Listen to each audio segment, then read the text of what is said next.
This is the day to also pause and ponder over the core values that the Constitution propounds.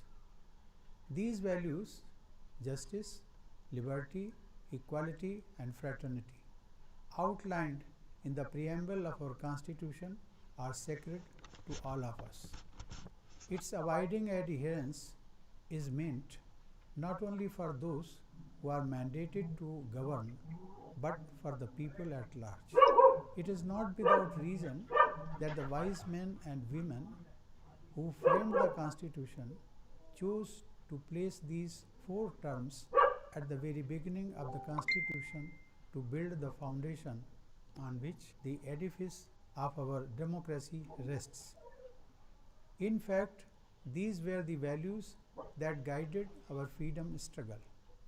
A galaxy of great leaders and thinkers like Bal Gangadhar Tilak, Lala Lajpat Rai, Mahatma Gandhi, and Subhash Chandra Bose inspired our freedom struggle. They had diverse dreams of a magnificent future of the motherland, but common to their aspirations were these values: justice, liberty, equality, and fraternity. I would like that we go further back into history and inquire why precisely these values guided our nation builders.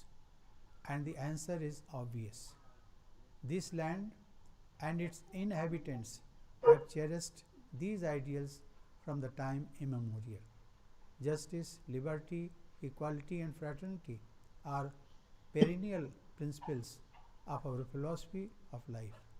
They come to us from the dawn of this civilization through an unbroken chain. It is, of course, the task of every generation to seek out the meaning of these values for its times.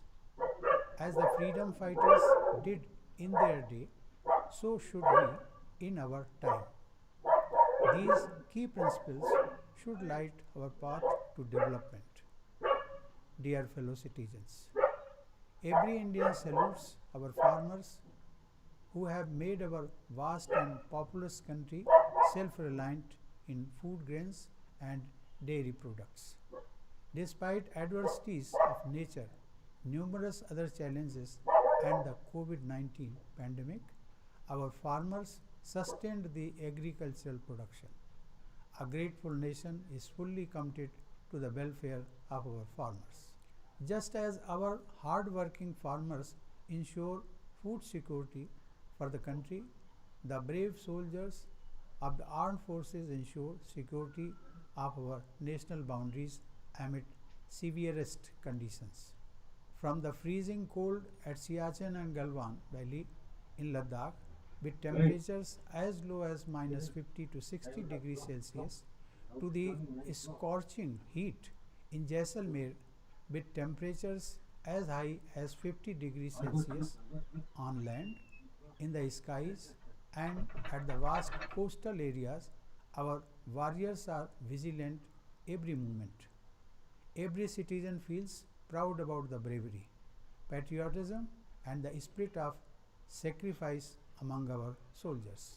By their contribution to food security, national security, protection against disease and disasters, and to different areas of development, our scientists have strengthened our national endeavors.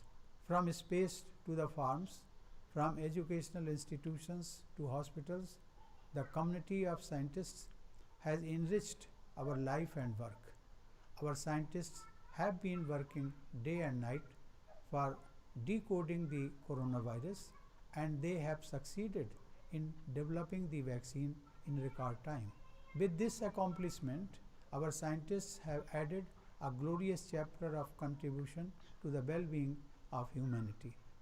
Our scientists, along with doctors, administrators, and people from other walks of life, have made major contribution in containing the virus and keeping the fatality rate lower in our country compared to that in developed countries.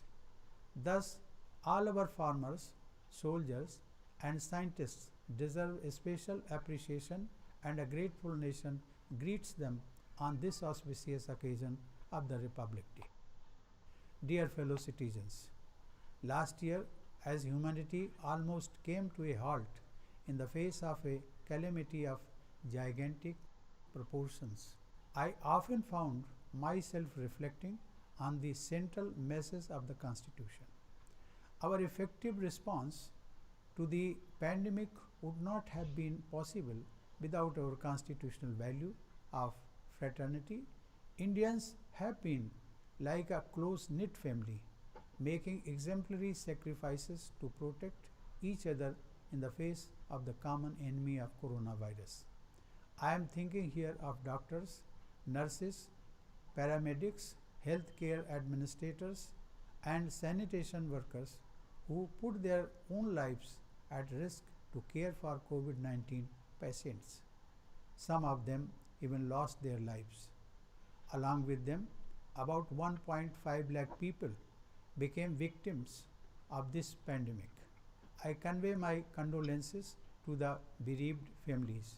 Our frontline corona warriors were ordinary citizens who turned out to be extraordinary. When the history of this tragic chapter, which is not yet over, is written, I am confident that the future generations will behold you all for the heroic response to the crisis for which no one could have truly prepared. Given our country's population density, diversity of cultural traditions, natural and geographical challenges, taking precautionary measures against COVID-19 was far more difficult for us. Yet, we have managed to check the spread of the virus to a large extent. Despite the serious calamity, we have succeeded in taking forward our activities in many spheres. The pandemic threatened to derail the young generation's learning process, but institutions and teachers quickly adopted new technology and ensured that there was no break in education.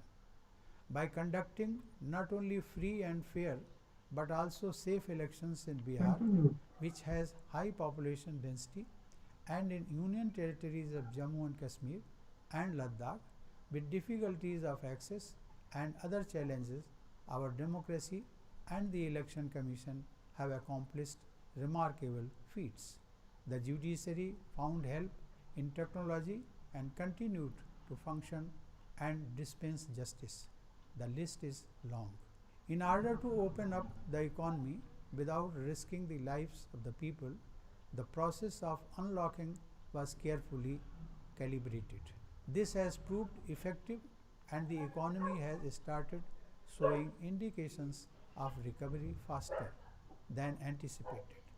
The latest unprecedented collection of GST and India's emergence as the most favored destination for the foreign investment are indicative of our faster economic recovery. The government has encouraged small and medium industries to unleash entrepreneurial spirit by providing easy loans to them and help them to come up with innovative business ideas. Dear fellow citizens, the adversities of the previous year have only reminded us of what we have always known deep in our hearts, that care and concern for humanity and the feeling of fraternity is what kept us together for millennia. In every sphere, Indians rose to the occasion and put others before themselves. We Indians live and die for humanity. This Indian ideal has been expressed by the great poet Maithili Sharan Gupt in these words: उसी उदार की सदा सजीव कीर्ति कूजती, तथा उसी उदार को समस्त सृष्टि पूजती, अखंड आत्मभाव जो असीम विश्व में भरे, वही मनुष्य है कि जो मनुष्य के लिए मरे. In English, these sentiments can be broadly conveyed in the following words: